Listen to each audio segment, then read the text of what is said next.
I know that Joe Biden said he's going to run again in 2024, but based on what I've seen, there was Gavin Newsom had the meeting at the White House. Gavin Newsom and Kamala Harris are talking about donors together. So we reported on this information. It seems like to me that they're obviously trying to put someone into primary against Joe Biden. I would actually say that 2024 would actually be the time that a third party candidate could actually stand a good shot. Well, the question is, who's the third party candidate? It tends to be as someone who's a billionaire, and it's not clear to me that they're going to be for working families and the policies we want. Let's look at the Democratic Party's history. I mean, the party has gotten us Social Security. It got us Medicare. It got us civil rights legislation. It got us voting rights legislation. It got us the expansion of the Earned Income Tax Credit. It got us strong union laws. It got us the Affordable Care Act. It stood up for women's rights. So I think that there's a lot that the Democratic Party has achieved. Now, we, in my view, ought to be making the Democratic Party a progressive party, a populist party, a party that's going to stand for bold policy. But it would be wrong to give up on a party that has achieved so much. Now, if there is an independent grassroots candidate who is standing for bold progressive policies, fine. But usually the independent third party candidates tend to be billionaires or celebrities. And it's not clear to me that those policies that they're going to advocate are going to be Medicare for all or free public college or the progressive policies that many people, your listeners, care about. Well, I happen to know one here locally pretty well who was grassroots third party candidate, and that was Dr. Jill Stein. And when she ran, we were guilt tripped to vote for Hillary Clinton, that if we didn't vote for Hillary Clinton, then Trump would win.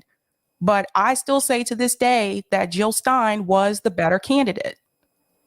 Well, I supported Hillary Clinton in the general election, and I'm proud of supporting Hillary Clinton. I think that Trump was such a threat to democracy and is such a threat to democracy. Look, if Hillary Clinton had won, we would not have had Roe versus Wade overturned. So I do not agree with people who supported Jill Stein, especially in swing states, because the costing of Hillary Clinton that election really led to Gorsuch and Kavanaugh and the Supreme Court that we currently have. Well, I would say that Hillary Clinton's campaign cost her the election herself. I feel like that was her doing. Ignoring the Rust Belt, I think, was a totally awful idea. You cannot avoid the Rust Belt. She should have learned that from Bill Clinton. He knew to campaign there. I would also add that having a running mate who was anti-choice, Tim Kaine was not pro-choice when it came to abortion, was also not a good idea. And I also think that Hillary Clinton did not talk to the everyday average person. She was talking at people instead of talking to them. And she's corporate. So for me, I was looking for someone who's grassroots, someone who actually cares about the people, someone who is not going to get us into these never-ending wars, and someone who really was going to get in there and fight. And Hillary Clinton was just going to be an extension of Barack Obama, and people wanted something different. So I don't blame someone like Jill Stein. I blame Barack Obama. I think he's the one that actually gave us Trump in the first place, because he made all these promises and he didn't fulfill them. I have a lot of admiration for President Obama. I think he had to overcome so much, especially as the first Black president, and he had significant achievements with the Dodd-Frank bill, with rescuing us. People forget what the economy was like back in 2008, the hand he was dealt with getting the Affordable Care Act passed. But I agree that we need to have more of a focus on working class Americans, on bringing production back, on going to the Midwest and the Black South and dealing with the consequences of deindustrialization. And that can be a agenda that the Democratic Party corrects on. But I think it is a devastating for this country that Donald Trump was elected over Hillary Clinton. And I was a proud supporter of Bernie Sanders in 2016. I was his co-chair in 2020. But after the primary, I'm proud that I supported Hillary Clinton and Joe Biden. I do think that long term for the party, though, we need to get the progressive policies in our party platform. And we will only do that when we have a progressive really win the party's nomination. Well, I can tell you as an African American, Barack Obama was not good for us. He militarized the police. Black Lives Matter, Ferguson happened under his presidency. Obama increased police funding. So you have black neighborhoods that are more so targeted by the police because of Barack Obama. So just because he was the first, black president, that doesn't mean that he was doing the right things. And I have to tell you that when it comes to the Democratic Party, this idea of identity politics, it's not selling well with people. You can't just be the first black this or the first Asian that. You have to actually do something for the people that's going to actually help and transform their lives.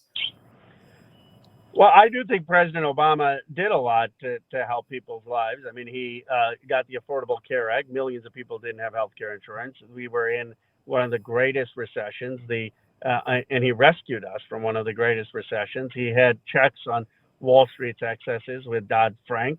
Do I think we need more? Of course. I wish we get the $15 minimum wage, Medicare for all. But President Obama made significant progress. And I do think I agree with you that we need a universal message and focusing on policy, but I don't think we can discount the achievement of someone after 250 years of slavery and 100 years of Jim Crow to have the first person of color in the Western world, not just America, and what Barack Obama represented because of his sheer tenacity.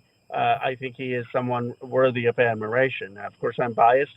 I worked in his administration, but I am committed to building on that and building in a very, very progressive direction with some of the policies that we've discussed. But Khanna, Barack Obama bailed out Wall Street instead of the American people. I remember '08 very well, very well. When you had all these banks stealing black people's homes, Barack Obama chose to bail out Wall Street. So well, I was against, and then I do have to go after. I know it's been a little over 30 minutes, but I want to give you one, just to finish up the conversation. I agree with you that it was a mistake to give those bankers those bonuses, and we should have had policy that was more targeted towards homeowners who were being foreclosed. But people have to be judged, I think, in the context of their times and holistically. And overall, there is no doubt in my mind that President Obama made a contribution to make this a better country, a more inclusive country than not. And the question is, where do we go from here? And I think that is adopting more progressive policy. We'll have to agree to disagree with that one. But thank you so much for your time. I know you're busy. I appreciate it. Appreciate it.